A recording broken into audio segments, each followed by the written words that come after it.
पश्चिमी नेपाल में भीषण भूकंप से मरने वालों की संख्या लगातार बढ़ती जा रही है। नेपाली गृह मंत्री के अधिकारियों ने बताया कि जाजरकोट और रुकुम पश्चिम में अब तक लगभग 1800 लोगों की मौत की पुष्टि की जा चुकी है और करीब 200 लोग घायल हुए हैं।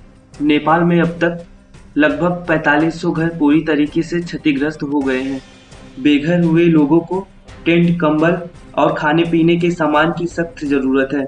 अब तक वहां पे कईयों का रेस्क्यू किया जा चुका है और बचाव कार्य लगातार वहां पर चल रहा है। नेपाल के जाजरकोट जिले के बारेकोट ग्राम में 80% घर भूकंप से क्षतिग्रस्त हो गए हैं।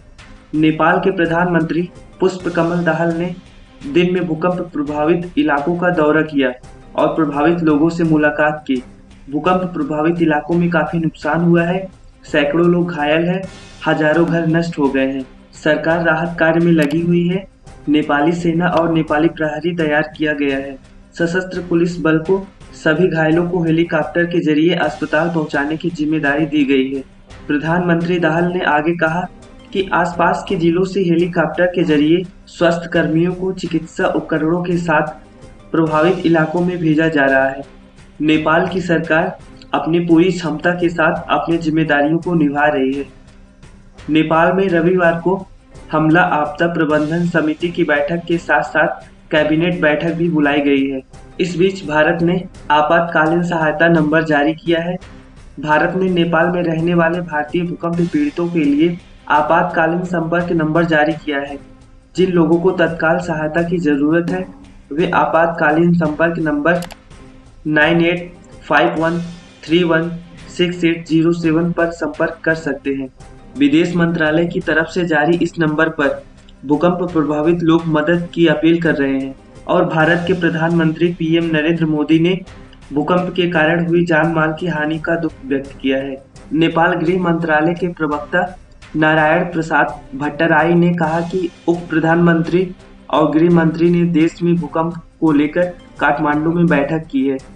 बैठक में कुछ फैसले लिए गए। बिजली आपूर्ति और संचार व्यवस्था फिर से शुरू करने का भी फैसला किया गया। इसके अलावा नेपाल टेलीकॉम को प्रभावित क्षेत्रों में आने वाले 5 दिनों के लिए अपनी सेवाएं मुक्त करने का आदेश दिया गया है। नेपाल के राष्ट्रीय भूकंप मापन केंद्र के अधिकारियों के अनुसार रात 11:47 पर भूकंप आया, जिसका केंद्र जाजरकोट के जमीन के नीचे 10 किलोमीटर की गहराई में था। भूकंप का असर भारत और चीन में भी महसूस किया गया।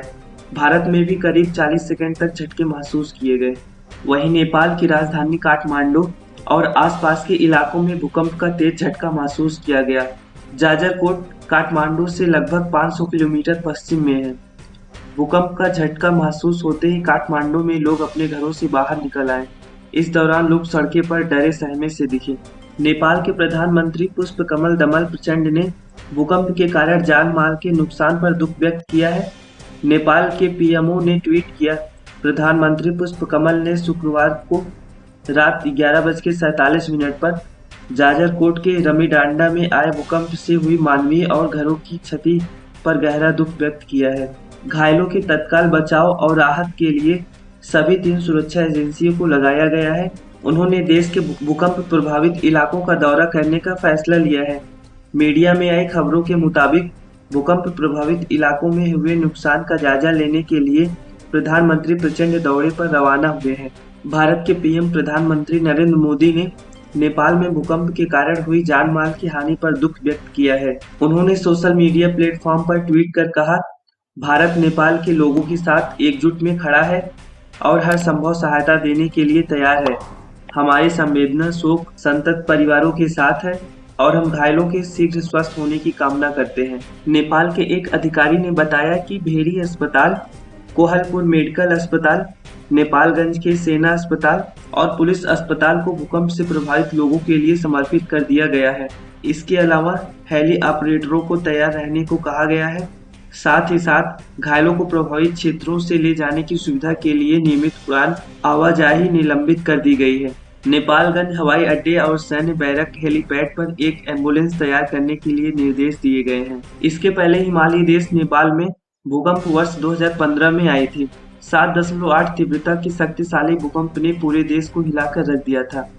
जिसमें 12,000 से अधिक लोगों की मौत हुई थी और हजारों घर ध्वस्त हो गए थे।